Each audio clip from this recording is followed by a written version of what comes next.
আমি মোহাম্মদ দেলোয়ার হোসেন। আমার প্রশ্ন হলো, বাবা মাকে খুশি করলে স্ত্রী মন খারাপ করে, আবার স্ত্রীকে খুশি করতে গেলে বাবা মার মন খারাপ হয়, তাই বাবা মার জন্য স্ত্রীকে ত্যাগ করা লাগে, আমি কি করব একটু বলবেন? ভাই, এই প্রশ্নের উত্তর গত বছর আমি দিয়েছি, সব সময় আমি দেই। আপনাদেরকে যারা এখানে বিবাহিত আছেন, বিদেশে আছেন, আপনারা যে কি পরিমাণ প্যারায় আছেন এটা দেশের অন্য কোনো মানুষ না বুঝলেও আমি খুব ভালো করে বুঝি। আমাদের আজহারি ভাই খুব ভালো করে বুঝবেন, কারণ আমরা দুজনই, উনি এখনো প্রবাসে আছেন আর আমি 10 বছর সৌদি আরবে প্রবাস জীবন কাটিয়ে আসছি। ভাইরা আমার, এর উত্তর খুবই সহজে আমি দিচ্ছি।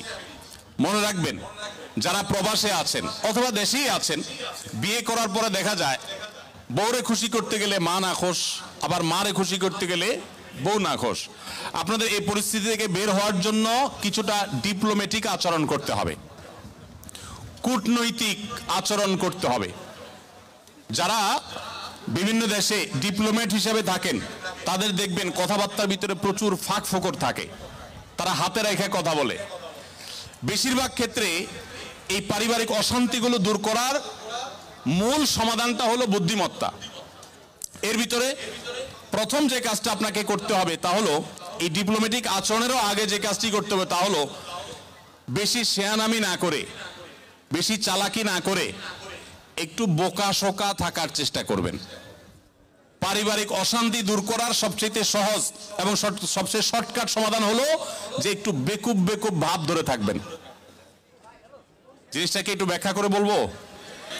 আচ্ছা, ধরেন আপনার স্ত্রী এসে আপনার মার নামে এক গাদা বদনামি করছে, তোমার মা এটা বলছে, তোমার মা ওইটা বলছে, উনি কি এটা বলতে পারে, এটা বুড়া মানুষ কিভাবে এই কথা বললো, তোমার ভাই এটা বলছে, তোমার বোনও এটা করছে, দুনিয়ার বিচার দিল বউয়ে।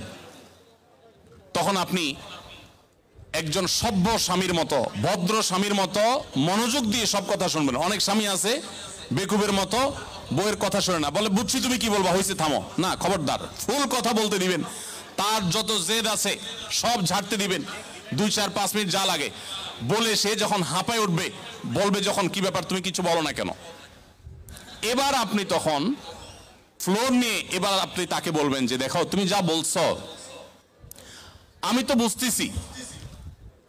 বুঝতেছি আমার রাগে সব পশম দাঁড়ায় গেছে, দেখো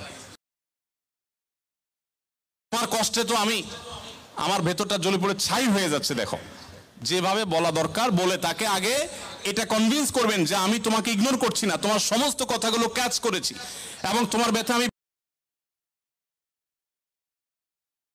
না হতো। যদি নিজের ছোট ভাই বোন এদেরকে যদি পিটায় মেরে ফেলা, আমার উল্টাপাল্টা করতেছে, বড় ভাই কিছু বলতে পারতেছি না, আল্লাহ রসুল বড়দেরকে সম্মান করতে বলছেন, করে ছেড়ে দিতাম। এরকম 2-4টা কথা যখন বলবেন, বউ দেখবেন তার যে কিছুটা থাকবে, এরপরে আপনাকে সে যেটা বলবে সে হলো, শোনার পর সে আপনার ব্যাপারে একটা কমেন্ট করবে। সে কমেন্টটা হলো যে আমার স্বামী লোকটা আসলে, মনে মনে হয়তো বলবে বা অন্য কাউকে বলবে যে লোকটা আসলে ভালো কিন্তু বেকুব, এসব বলবে। তো বললে তখন বহুত পণ্ডিতি করেন, কিন্তু বাসায় পণ্ডিতি করে না, সব জায়গায় পণ্ডিতি করতে যায় না, বুঝতে পারছে কথা? এবার আসেন মায়ের পাঠ। মা যদি এই শোনে দিকে তোর সাথে কথা আছে, বলবেন মা কি বলবা বলো। এবার মাকে যদি বলেন যে বাবা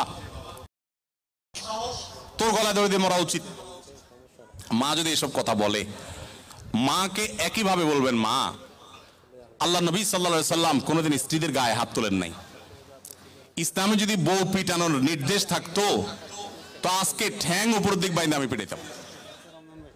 আমার হাতটা শুধু বাইন্দা রাখছে ইসলাম।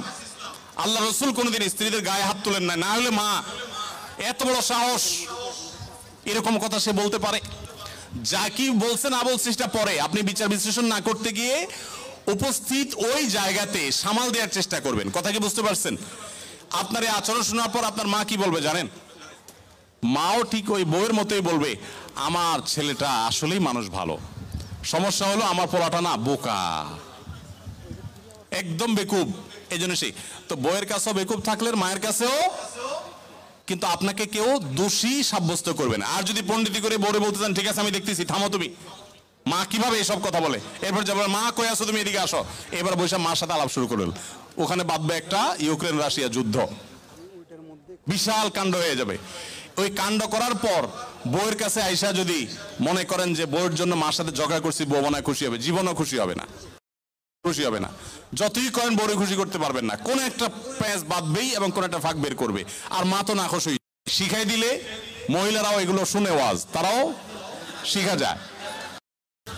তখন আপনি একেবারে মানে সিরিয়াস বোকা, শুধু ওই মুহূর্তের জন্য, সবসময়ের জন্য বোকা। আসলে ঘরে যারা যত বেশি বোকা থাকে তারা তত বেশি সুখে থাকে। বোকাদের সাংসারিক জীবনে তারা সুখে থাকে, আর সেয়ানা পাবলিকগুলো সব দৌড়ের উপরে থাকে। এই জন্য বাহিরে ব্যবসা বাণিজ্যের দোষায় সেয়ানামি করেন, পাকনামি করেন, কিন্তু ঘরে বেশি পাকনামি করতে আইসেন না। এটা মুরব্বী মানার চেষ্টা করেন। তবে হ্যাঁ, কিছু কিছু ক্ষেত্রে আপনাকে তো স্ট্রং হতে হবে। আমি এই কথা বলছি এর মানে এই না যে আপনার স্ত্রীর প্রতি আপনার মা বোন জুলুম করবে আর আপনি সবসময় শুধু নাটক করে যাবেন, না। তাদেরকেও বিনয়ের সাথে তাদের অন্যায় থেকে আগে বিচার বিশ্লেষণ করবেন, তারা অন্যায় করছে কিনা, বাধা দিবেন। আবার স্ত্রী যদি ভুল করে তাকেও অন্যায়ের থেকে বাধা দিবেন। প্রয়োজনে আপনি ইসলামী শরিয়ার নীতিমালা আলোকে শাসনও করবেন, কিন্তু মূল পলিসি হবে ওই যে বেকুব ভান বা বেকুব আপনার নিজেকে হিসাবে উপস্থাপন করার চেষ্টা।